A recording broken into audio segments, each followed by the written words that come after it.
vai fazer uma coisa aqui que a gente aprendeu nessa conferência. Todas as vezes que vem alguém de fora, a gente abençoa a pessoa que vai pregar. E nós vamos honrar as pessoas que muitas vezes estão na nossa casa e que todos os dias se dedicam a orar e a buscar uma palavra correta ao nosso coração, para alinhar e corrigir o nosso modo de viver. Então estenda as suas mãos para cá. Vamos abençoar a vida do nosso pastor. Então, Pai, nós oramos nessa noite. Nós abençoamos a vida do pastor Jorge.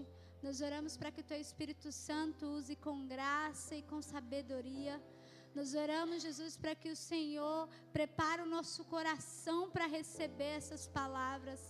Deus, nós te pedimos nessa noite que essa palavra, Jesus, entre no nosso coração. Nós oramos para que o Senhor o sustente a sua casa, em nome de Jesus. Amém. Podeis assentar, irmãos.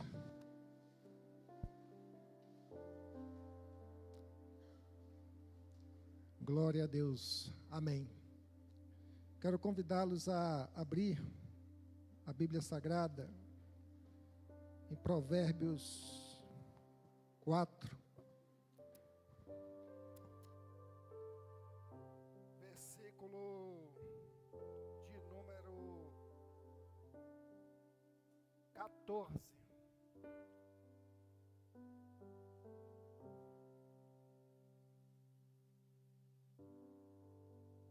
Diz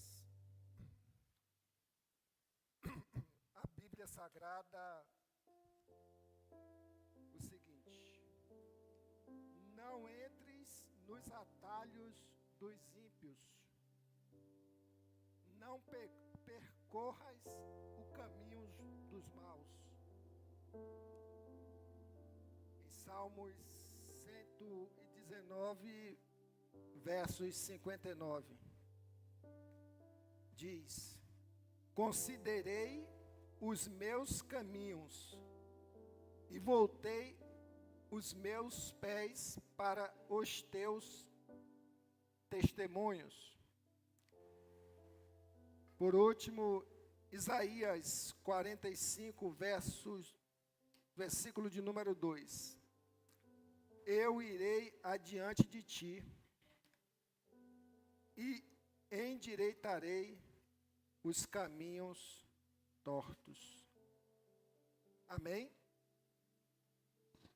Vamos ter mais uma palavra de oração. Pai, nós queremos agradecer ao Senhor por este tempo que nós estamos vivendo. Queremos agradecer ao Senhor porque o Senhor tem nos sustentado a cada dia. Queremos agradecer ao Senhor porque temos a Tua graça, a Tua misericórdia renovada a cada amanhecer. Louvamos o Teu nome, Deus, pelo Teu grande amor. E te pedimos nesta hora, Pai, que a ministração do Teu Santo Espírito, através desta palavra, venha alcançar os nossos corações e dar direcionamento aos nossos passos. Assim te agradecemos, em nome de Jesus. Amém? Hoje eu quero pensar um pouco com os irmãos sobre atalhos, ou atalhos espirituais. E eu quero de antemão confessar para os irmãos que na vida secular eu gosto de atalhos. Eu gostaria também, se tivesse a oportunidade, de sair perguntando a cada irmão: você gosta de um atalho? Você pratica atalhos na sua vida? E eu certamente obteria como resposta que, em sua grande maioria, nós gostamos de atalhos e praticamos atalhos em nossa caminhada.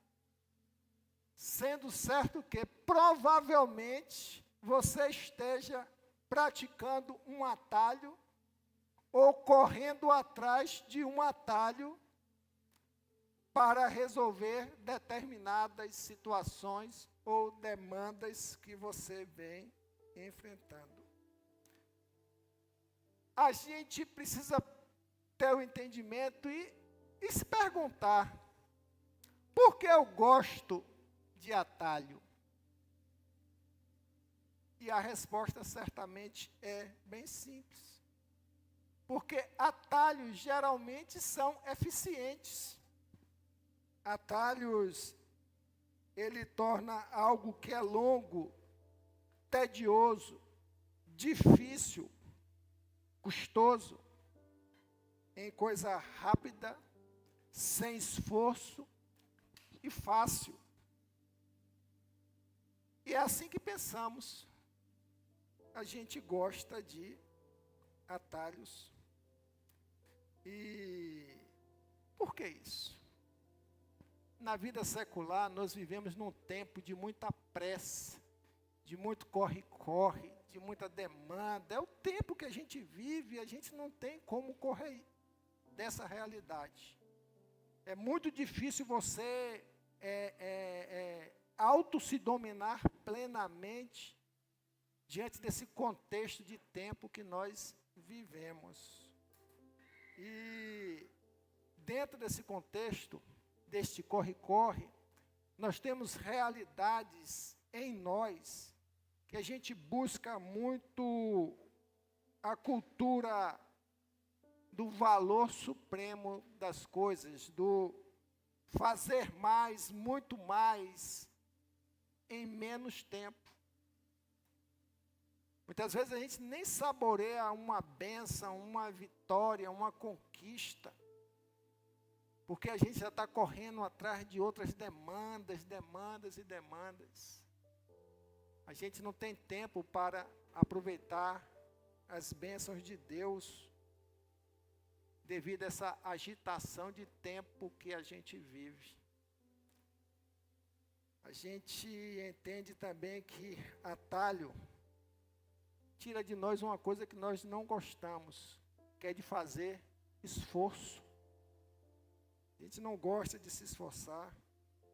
A gente não gosta de comprometimento, não é? Diante das dificuldades, das realidades e das necessidades da vida, das circunstâncias da vida, ao qual a gente vem empreender esforços, a gente não gosta. E dentro de uma realidade a gente pensa que atalhos são atraentes, eles nos atraem, né? E a gente, por ser atraente, a gente quer evitar o que? Caminhos mais longos. A gente quer evitar processos demorados. E eu só estou falando aqui da nossa vida secular. Quando eu uso a expressão secular, nós somos igreja. Nós vivemos no mundo, nós temos demandas dentro deste mundo, dentro desse sistema, que a gente quer resolver dentro desse contexto. Eu vou pelo caminho mais fácil. Você pensa diferente disso? Ou você gosta de um atalho? A gente gosta de um atalho. Tem jeito. E, irmãos, é uma realidade porque a gente quer sempre abreviar os nossos caminhos. A gente quer resultado, a gente quer lucro, a gente quer economizar tempo, a gente quer acelerar resultados. E a gente entra nessa metodologia de buscar atalho todo o tempo para as nossas vidas. Mas, em se tratando de igreja, em se tratando de povo de Deus, a conversa é outra. Não existe atalho para o cristão. Não existe funcionalidade quando a gente pensa em atalhos na nossa vida espiritual.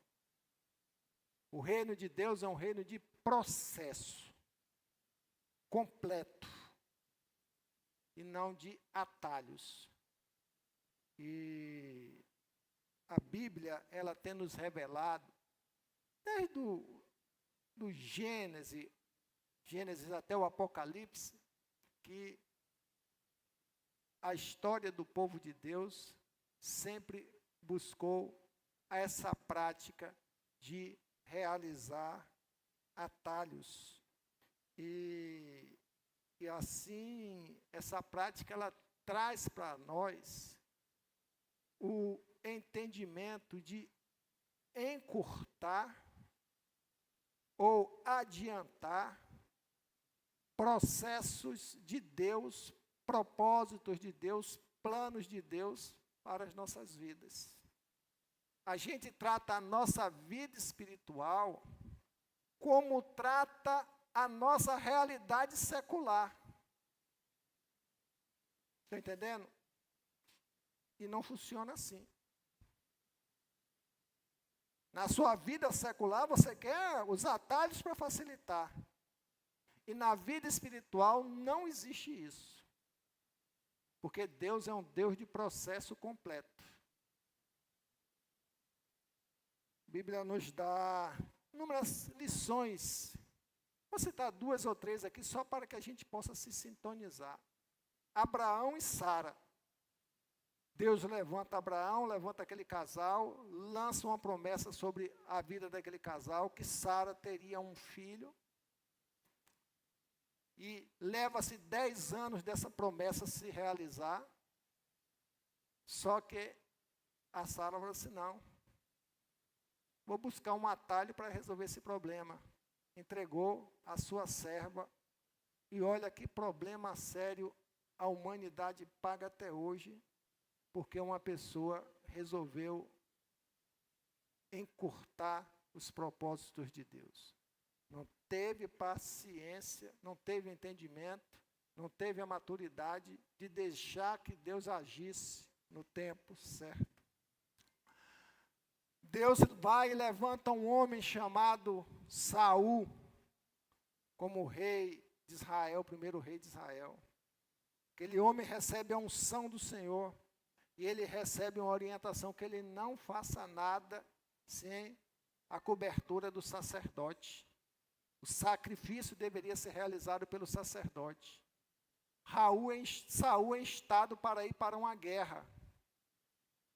E já passado alguns dias, o sacerdote Samuel ainda não tinha chegado. Desculpe, o sacerdote Samuel ainda não tinha chegado. Ele começou a sentir a pressão dos seus soldados e resolveu, antes de ir para a guerra, ele mesmo realizar o quê? O sacrifício. E ali ele foi o sacrifício. Quando o sacerdote chegou e viu aquela situação, ele não tinha autorização, ele perdeu a cobertura espiritual, ele perdeu a unção de Deus. Ele era um rei de fato, mas não era um rei mais debaixo das bênçãos de Deus. Ali do povo de Israel, e vocês sabem na história tudo o que aconteceu de desajuste na vida daquele homem. Em contraponto, nós temos a história de José, que é o cunhado José do Egito. Ele não é do Egito, ele é José de Israel, da nação de Israel, mas a gente chama José do Egito. José, ele passou por todo o processo doloroso, não buscou atalhos para cumprir os projetos e os planos de Deus. Então, a vida da gente, a gente tem que ter esse discernimento. quando a gente entra na nossa caminhada, e você está dando seus passos na história da sua vida, cada um de nós temos os nossos problemas, as nossas lutas, os nossos anseios, as nossas dores, os nossos desafios. Todos nós temos isso. E o que acontece dentro dessa realidade? Muitas vezes a gente busca atalhos, mas a gente precisa ter o entendimento de que atalhos, eles vão gerar consequências, sofrimentos desnecessários nas nossas vidas. Vão gerar problemas familiares dentro do seio da nossa casa, retardo no crescimento espiritual, no desenvolvimento da nossa vida, retardo nos processos de Deus, nos projetos de Deus, descontentamento no coração, exposição a riscos e tantas outras consequências. Poderia até falar aqui de morte. Atalhos espirituais, meus irmãos, prestem bem atenção, nunca funcionam. Só que nós somos tentados a entrar nesse caminho. E se a gente não tiver o despertamento, a gente vai entrar. Mas nós precisamos, diante de uma palavra de despertamento que o Senhor nos dá nesta noite, é que Ele não trabalha com atalho. A gente até pode querer, a gente até pode desejar, mas Deus não trabalha com atalho. Quero pensar com vocês agora um pouco e tirar algumas lições no livro de Ruth. Eu quero convidá-los a abrir lá em Ruth.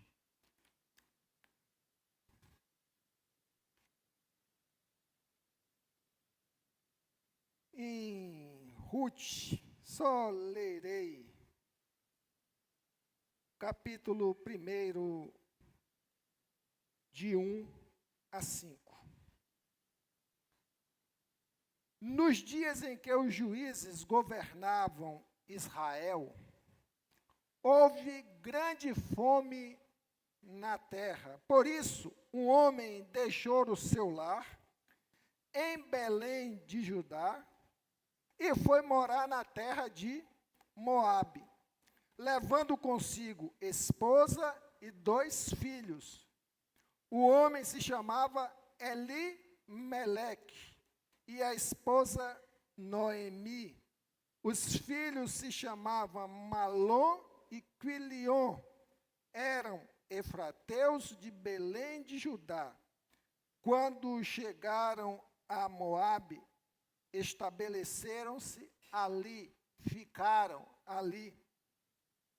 Elimeleque morreu e Noemi ficou com os 2 filhos.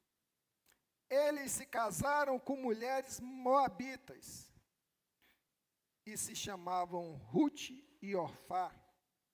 Cerca de 10 anos depois, Malom e Quilion também morreram. Noemi ficou sozinha, sem os 2 filhos e sem o marido. Que situação. O que a gente tem que aprender dentro desta porção da palavra de Deus? Em primeiro lugar, a gente precisa entender esse contexto. O livro de Juízes, ele tem a sua narrativa após a morte de Josué, aquele que substituiu Moisés, como também a morte daqueles anciãos que caminharam com Josué. A nação de Israel, ela ficou sem uma liderança efetiva, e o povo começou a fazer aquilo que parecia bem aos seus próprios olhos, fazer o que eles achavam que lhes eram de direito, que lhes agradavam. E assim a nação avançou, até que veio o tempo de sofrimento, de dores terríveis no meio daquela nação. O que é que acontece? Diante de toda aquela desobediência, fugindo das orientações, inclusive deixadas por Moisés ali no Pentateuco, que em Deuteronômio, que eles deveriam obedecer e confiar em Deus para que prosperassem, eles totalmente se desviaram. E o que é que aconteceu por força disso? Aí que entra a história de Ruth. Começou a vir o quê? Fome em Belém de Judá. Começou a vir fome naquela região. O que é que acontece? Diante desse quadro, Elimeleque, ele começa a se distanciar das orientações deixadas por Moisés e ratificadas por Josué, de viver diante do princípio da obediência, dentro do princípio também da confiança em Deus. Quem conhece um pouco de geografia bíblica, ele vai perceber que a terra dos moabitas ficava muito próxima de Belém, separada apenas pelo Mar Morto. Quem está de um lado enxerga a outra terra, e quem está da outra terra enxerga a terra de cá. Eu já tive a honra de estar lá e ver essa experiência.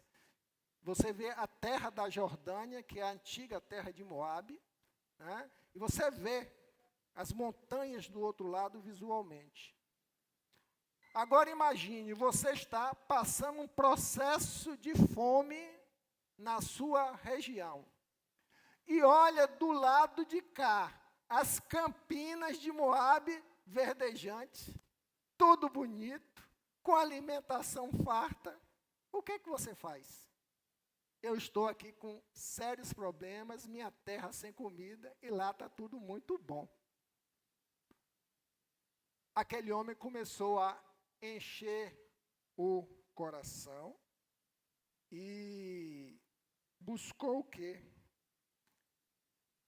Ir pelo caminho mais fácil. O texto que nós lemos aqui, ele informa que havia fome em Belém de Judá. Belém quer dizer casa do pão. Havia fome em Belém, mas não diz que havia fome em toda a região. A fome estava localizada ali. Aquele homem não teve o discernimento de procurar outras regiões, de procurar apoio em outros lugares. Não. Ele foi na tensionalidade daquilo que seus olhos viam como caminho mais fácil. E aí ele organizou a sua família, organizou a sua estrutura, colocou-a nos seus camelos, e aí resolveu sair daquela realidade de dificuldade, que estava na casa do pão, para ir para Moabe, terra dos moabitas, que era um povo idólatra, que era um povo de princípios morais totalmente repugnantes, povo totalmente contrário ao povo de Israel. Mas eles foram para lá. Quando eles chegam ali, aquela família, eles o quê? O texto diz de forma clara que eles se acomodaram, se estabeleceram ali. Eles não foram já no atalho de forma provisória, que também não deve ser feito. eles foram e se estabeleceram ali naquela terra. A coisa estava tão boa que tinha tudo. As coisas estavam progredindo. Os 2 filhos vêm, quase 10 anos depois, vêm o quê? Se casam. Eu não estou vendo problema nenhum. A prosperidade está aqui. Só que passado algum tempo, o que acontece? Elimelec morre. Abro um parêntese aqui para dizer o sentido do nome Elimelec. Eli, Deus, Meleque, meu rei. Deus é meu rei. Olha o nome desse homem. Deus é meu rei. Largou Deus, que era o seu rei, e foi para terras estranhas. Aquele homem morre,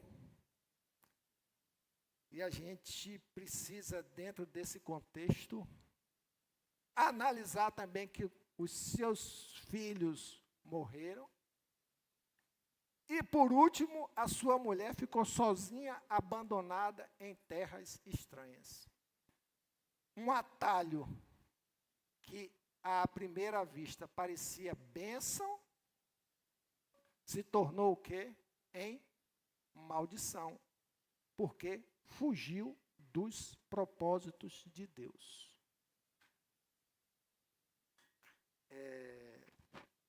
A gente precisa ficar atento em muitas coisas, porque Deus, Ele tem propósito na vida de cada um de vocês. Deus tem os propósitos, Deus tem os planos, não é isso? Muitas vezes, nesse processo de tratamento da nossa vida, em paralelo com a realização dos projetos de Deus, nós iremos passar por situações difíceis, talvez pedagógicas, talvez para crescimento, amadurecimento espiritual. E muitas vezes nós não sabemos lidar com situações e queremos tomar decisões que satisfaçam os nossos interesses, se ajuste às nossas realidades, não é? E, por consequência, tenhamos o problema por resolvido. Seja em relação ao nosso ministério, seja em relação ao nosso chamado, seja em relação ao que Deus quer fazer na história da nossa vida. Deus, Ele está no controle de todas as coisas. A gente não entende de nada, a gente não sabe de nada, a gente não tem conhecimento do futuro. A gente só tem uma certeza, que é o dever nosso de andar dentro dos princípios da palavra de Deus, em obediência à palavra de Deus e em confiança ao Deus da palavra. Isso que nós devemos fazer. Só que aquela família, aquele homem, pensou que a grama do outro lado era mais verde, viu beleza onde não tinha beleza. Por isso, abriram mão de Deus. Quando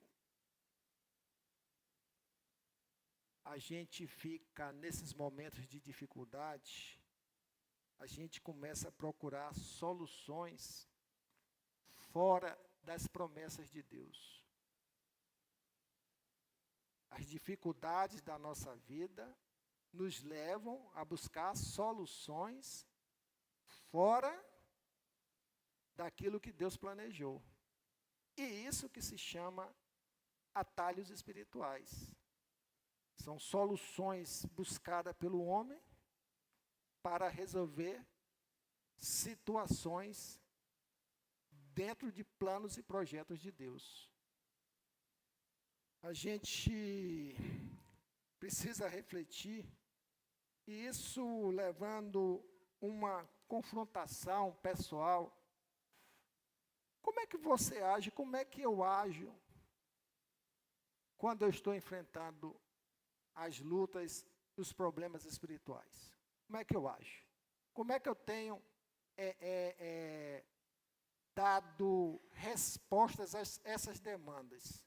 Como é que você tem agido agora, nesse tempo presente, você que nos acompanha virtualmente, como é que você tem agido diante dos problemas que você tem enfrentado?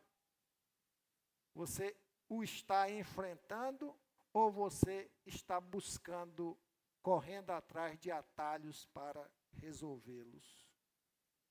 Gente, vê que aquele homem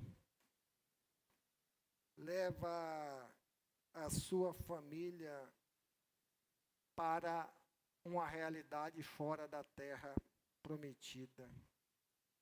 A gente observa que todo atalho nos conduz para o terreno do inimigo. Todo atalho, e em especial ali em Moabe, era um povo estranho e um povo pagão. Quando assim a gente age na vida espiritual, você está se entregando ao direcionamento de pessoas, de deuses estranhos.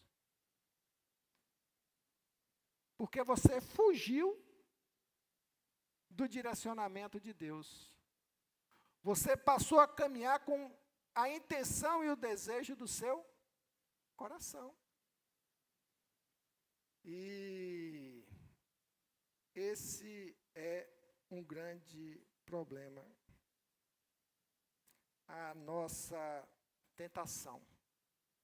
A tentação diante dos momentos difíceis que a gente passa, diante das lutas que nós passamos, por que a gente não para e começa a até mesmo questionar o Senhor, buscar no Senhor?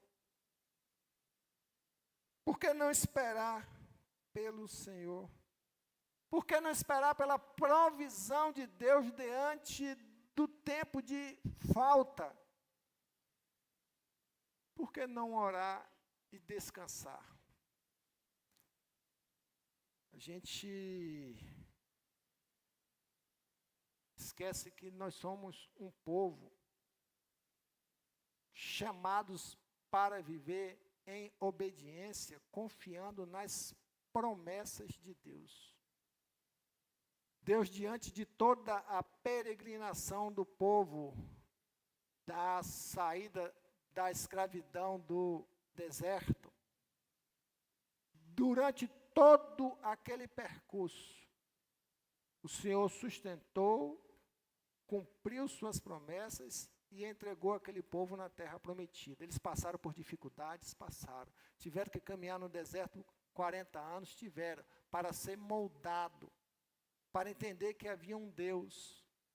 E muitas vezes as dificuldades que você passa, que você vem enfrentando na sua vida, irmãos, isso é muito, muito, muito sério. É Deus nos moldando. Deus quer que a gente olhe para áreas das nossas vidas que estão precisando ser consertadas, que precisam ser alinhadas com Ele. E quando a gente perde esse senso de confrontação, a gente entra no caminho mais fácil, no caminho do atalho. Por consequência, Elimeleque, aquele que se chamava Deus é meu rei, entendeu que estava em conforto e em prosperidade em Moabe, porque o coração dele se ligou nas realidades humanas e materiais e não nos propósitos do Senhor. Não houve entrega da sua vida ao Senhor, não houve o descansar no Senhor. Não houve o entendimento que todo tempo de luta, todo tempo de sofrimento, todo tempo de dores, na nossa alma há um sentimento. Mas nos propósitos de Deus tem uma finalidade. E a gente precisa separar isso muito bem. A sua dor, a sua enfermidade, a sua perda, o seu luto, o seu desemprego, a sua falta de recurso. Não é Deus lançando isso simplesmente sobre sua vida. São caminhos, muitas vezes, em alguns casos, errados, que você entrou e que hoje você paga um preço. Até a própria Bíblia nos adverte em Romanos que o salário do pecado é a morte. É a dor, é o sofrimento. Então, muita coisa que a gente está precisando consertar na nossa vida, praticada pelos atalhos, muitas vezes até antes de conhecer o Senhor Jesus Cristo, na vida desregrada que nós vivíamos, que pagamos o preço hoje.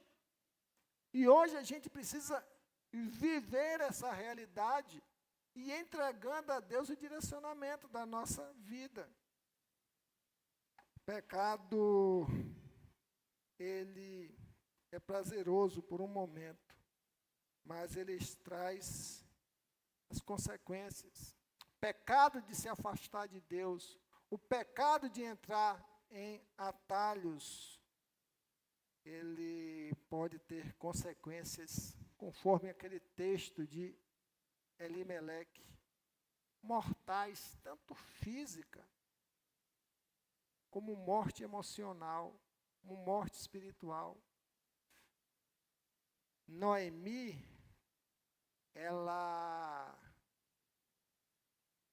trocou o seu nome de Noemi para Mara, que quer dizer amargurada. Se afastou da presença do Senhor, perdeu tudo e se tornou o quê? Uma pessoa amargurada.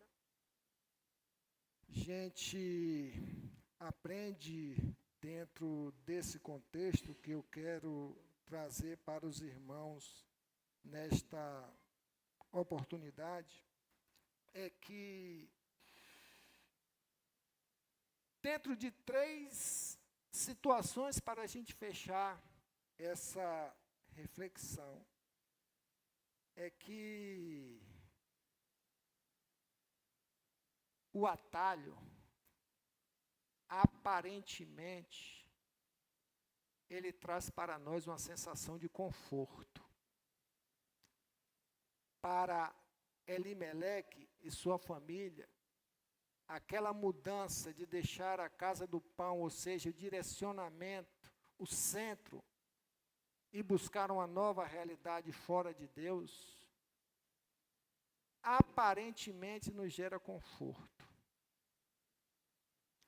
Quantas vezes você já agiu assim na sua caminhada e passa-se alguns dias você fala assim, poxa, foi benção, eu fiz o certo, eu agora estou confortável diante da situação, agora eu resolvi o problema, porque o atalho, ele nos traz essa realidade de aparência. E a gente se envolve com essa aparência, com esse conforto, com essa sombra de abrigo que a gente cria. Você olhar nos versículos 3, 4 e 5, como denuncia, né? Casamento, a família prosperou ali, já estava há mais de 10 anos, não é isso? O conforto imediato, porque você saiu de uma realidade que você estava sofrendo e no seu atalho você encontrou um conforto. Eu vou resolver esse problema da forma mais extrema. Está muito difícil minha realidade familiar, eu vou largar minha família, vou para a China. Continua sendo sua família aqui. Eu já tive amigos que largou tudo e foi para outros países, deixou família aqui, deixou tudo, porque aqui estava muito difícil, Itamaraju não tinha emprego, a região não tinha emprego, e vou para outro país. Chegou lá naquele país, começou a ganhar alguma coisa, imaginou que estava prosperando, e passa-se o tempo, volta para casa todo quebrado, todo desajustado. São realidades que acontecem. Não é?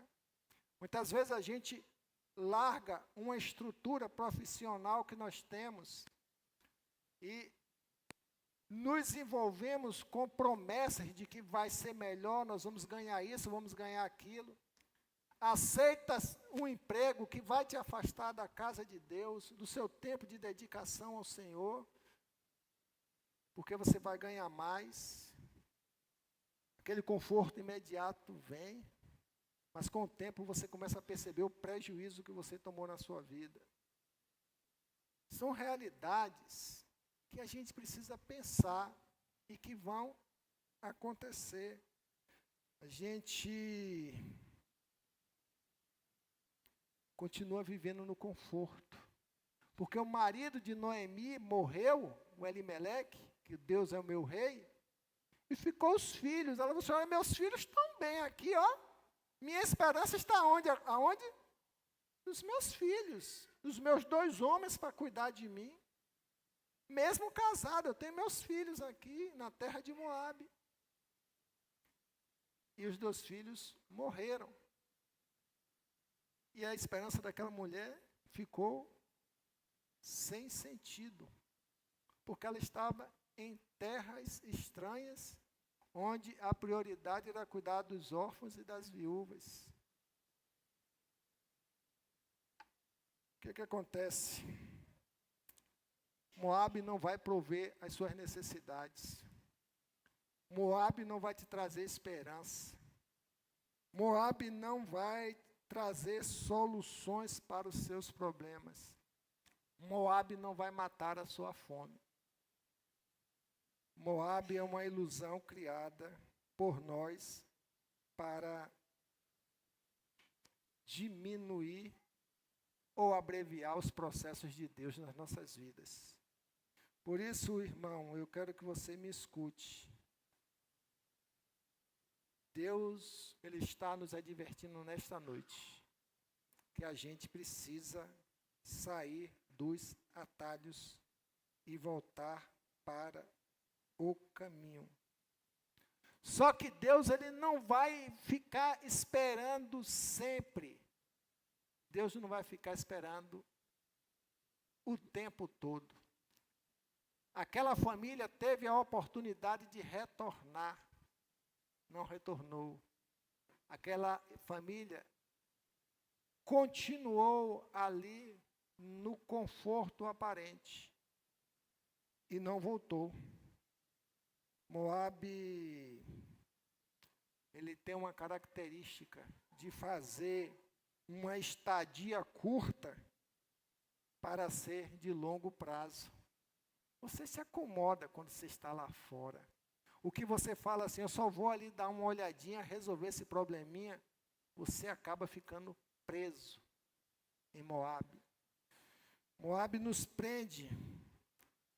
Eles pensavam em ficar ali apenas no tempo da fome e ficaram presos. Moabe tirou a atenção de Deus, que aquela família deveria ter. Moabe trouxe para aquela família, em especial para Noemi, o abandono, como eu disse. O falso conforto trouxe consequências. A gente é levado a aprender que Deus, Ele quer que a gente volte para casa, Deus quer que a gente volte para os seus princípios, Deus quer que a gente volte para os seus conselhos, Deus quer que a gente gire a chave, porque diante do conforto falso, surgem as dificuldades e as dores. Mas nosso Deus, Ele é um Deus tremendo, que Ele sempre vai estar de portas abertas para que a gente faça correção na nossa vida. Quando a Mara, a amargurada, entendeu o contexto que ela estava vivendo, já estava havendo pão há muito tempo em Belém. E ela olhou para um lado e olhou para o outro, na sua amargura, na sua dificuldade, ela falou assim, não, eu vou voltar para onde eu não deveria ter saído. Eu vou voltar para Belém, porque é ali que vai estar a minha segurança. Ali vai estar o Goel, aquele que sustenta o órfão e a viúva decorrente de uma família onde houve perda. E na sua tristeza, ela se motivou a voltar para Belém. O grande problema é que, muitas vezes, nós estamos dentro de uma realidade, por passo de atalhos que nós tomamos na vida, e estamos moídos, estamos sofridos, estamos sentindo as dores, mas a gente não toma uma decisão de voltar. Quando eu falo voltar, é restabelecer o nosso relacionamento de confiança, de dependência ao Senhor. E que a gente precisa fazer isso. Quando aquela mulher tomou essa decisão, quando ela levantou os olhos e também percebeu que a realidade em Belém era outra, onde ela poderia encontrar o socorro, o abrigo, a esperança, ela foi motivada a dar esses passos de volta. E ali estavam as suas duas noras. Uma resolveu ficar, e a outra foi contagiada pela motivação daquela mulher, mesmo diante das dores, das derrotas e das amarguras. Deus pode agir mesmo dentro do nosso sofrimento, quando a gente reconhece que a gente precisa consertar. Quando a gente entende que nós estamos no caminho errado, quando nós estamos no processo todo de moição, quando a gente olha e fala assim, não tem mais jeito. Mas a gente tem que parar e olhar onde é que eu errei, onde é que eu me desviei do caminho, onde é que eu estou precisando realinhar minha vida com o Senhor. Aquela mulher, quando deu esse passo de volta, de retorno, ela contagiou uma moabita. E que aquela moabita falou assim, a partir de hoje o meu povo será teu povo, e o meu Deus será, seu Deus será meu Deus. O seu povo será meu povo, e o seu Deus será meu Deus. Porque viu, dentro do comportamento de uma pessoa, que precisava retornar aos seus princípios. Não viver retroalimentando as suas dores, os seus sofrimentos, até que a morte chegasse e destruísse tudo. O que falta muitas vezes na nossa vida, como igreja do Senhor, é ter o entendimento de que a gente precisa voltar. A gente precisa voltar do lugar onde nós estamos, que nos distanciamos, que fizemos o que não agrada ao Senhor, fizemos o que não estava nos propósitos do Senhor, não quisemos enfrentar o que Deus nos orientou para seguir diante dos seus propósitos. Só há uma alternativa para a gente, é voltar para o Senhor. Isso, Jesus Cristo, Ele, na sua caminhada, Ele não abriu mão em nenhum momento dos projetos de Deus, do propósito contínuo de Deus em sua vida aqui, para realizar a vontade de Deus, mesmo diante de dores, sofrimentos, perseguições, ameaças, faltas. Jesus nunca abriu mão. Ele perseverou até o final. E é isso que nós devemos fazer na nossa vida. Perseverar. Diante das nossas dores, Deus está trabalhando na nossa vida e vai estar trabalhando na vida de outras pessoas. Deus, ele age de uma forma pedagógica que não adianta a gente querer entender. A gente tem que aceitar. A gente tem que considerar sempre que Deus está no controle de todas as coisas. Deus está no controle de todas as coisas. Se a gente for viver a vida espiritual com os olhos humanos, nós somos derrotados do início. Nós não somos chamados hoje aqui para a igreja, como igreja, para viver rios de maravilhas, vida sem dor, sem dificuldades. Isso é fantasia. Vida espiritual, caminhada com Deus, Ele mesmo falou, quem quiser andar comigo, negue-se a si mesmo, tome a sua cruz e siga-me. Tomar a sua cruz é saber que na nossa história de vida, para viver o Evangelho do Senhor, para testemunhar o Evangelho do Senhor, para pregar o Evangelho do Senhor, nós passamos pelo campo da renúncia e temos que enfrentar o sofrimento, as dificuldades. Essa é a tônica do Evangelho. E não querer atalhos. Pense na sua vida, pense no seu momento, né? Busque no Senhor direcionamento, veja o que é que Deus quer para a sua vida e vá segundo a vontade de Deus, mas nunca segundo as razões do seu coração. Quero concluir essa reflexão como te orientando que você passe um tempo com o Senhor. Elimeleque não passou. Passe um tempo com o Senhor, pedindo para Ele revelar qual a vontade dEle diante do momento de vida que você está vivendo. E se você vir a tomar alguma decisão, não a tome como atalho.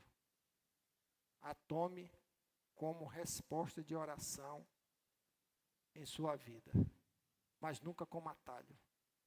Seja paciente e busque ouvir a voz de Deus, a voz do Espírito Santo de Deus, mas nunca haja por sua vontade. Orando, faça uma conversa bem clara com o Senhor, pedindo ao Senhor que te dê a ajuda da orientação nos momentos de dificuldade, de fome, de luta. É isso que a gente deve fazer. Elimeleque não orou. A gente tem que orar, a gente tem que buscar no Senhor, porque o Senhor vai dar a resposta para todas as situações das nossas vidas. Tem uma palavra na Bíblia Sagrada que diz: o choro pode